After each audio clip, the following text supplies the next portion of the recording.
This is WYMT Mountain Sports, your home for the Kentucky Wildcats and local high school sports. It's on the way. Did it get there? It's good! Whew, what a finish. The Football Cats come off their third SEC win of the season, and now they look toward getting their fourth in Columbia this weekend. Carly Bell is out in Lexington with more. Big win for UK this past weekend over Mississippi State. Now they have another must-win situation against Mizzou at Mizzou this weekend for an 11 o'clock kickoff. But without the running backs and that offensive line, the UK Wildcats would not have had any of the success that they've experienced so far, as Mark Stoops said in his press conference. And there's one running back in particular that he has seen grow tremendously throughout the season. We would not have had the success. We would not have gotten better defensively. We would not have been able to win those games if we were not physical enough to run the ball. That's been remarkable, really, how steady he's been, and we've touched on that. He's just been so steady for a freshman. He shows great maturity, and he's handled every situation very well. Any mistakes that he's made, he builds on them, he gets better, and he has a large capacity for a freshman.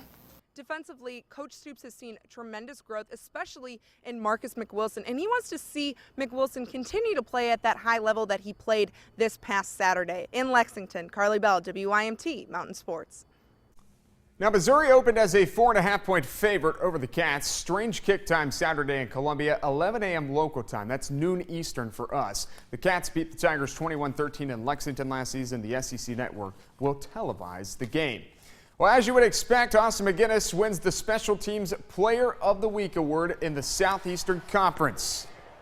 He kicked a 46-yarder, 2 32-yarders, and of course, the game-winning 51-yarder, like right here. It was the first game-winning field goal in the closing seconds of regulation for UK since Seth Hansen hit a 33-yarder to defeat LSU in Baton Rouge in October 1998.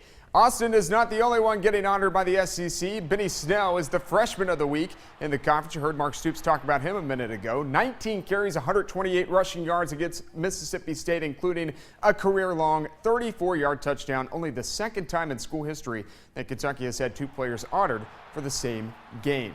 Oh, another Monday means another installment of Chalk Talk later tonight. We will join Carly Bell and Freddie Maggard to talk about Kentucky's improvements and the stuff that UK needs to do to make their winning ways continue. They'll discuss what Mizzou is bringing to the table as well and what the Wildcats should keep in mind for Saturday. And Freddie agrees with Stoops about the running game, but, you know, he really likes Stephen Johnson too. Yeah, I would say without Stephen Johnson, there would not be a chance in Hades that this team will be 4-3. You got a backup quarterback that's won 4 games, 4 winnable games. I think he's done a tremendous job. It's not been pretty. He's had the fumbles. He's got to clean that up. Second half, 8 for 11, 192 yards and 2 touchdowns when it counted, especially in that 2-minute drive or the last-minute drive for the field goal. Stephen Johnson, for a backup quarterback, has played as good as you could possibly expect a reserve quarterback to play in sustained action due to the starter being injured. All right, now let's get to the UPIKE top plate contenders from week 9 of the high school football season, and we are starting with a game I was at on Friday night. Ashland Blazer at Johnson Central. First offensive play for the Tomcats, and Jordan Blanton, my goodness, just blows up the receiver. Put that thing on a loop. My goodness, in case you did not know, do not mess with Jordan. He spells his name with a G. Straight G, homie. Same game for contender 2. Riley Priest, the freshman quarterback for Johnson Central, throws it over to Blanton, who then throws it over to Blake Gamble. How do you like those apples? Caramelized. Now to Raceland for nominee number 3. It's the visiting team. It's Paintsville. It's Kent Phelps, ladies and gentlemen.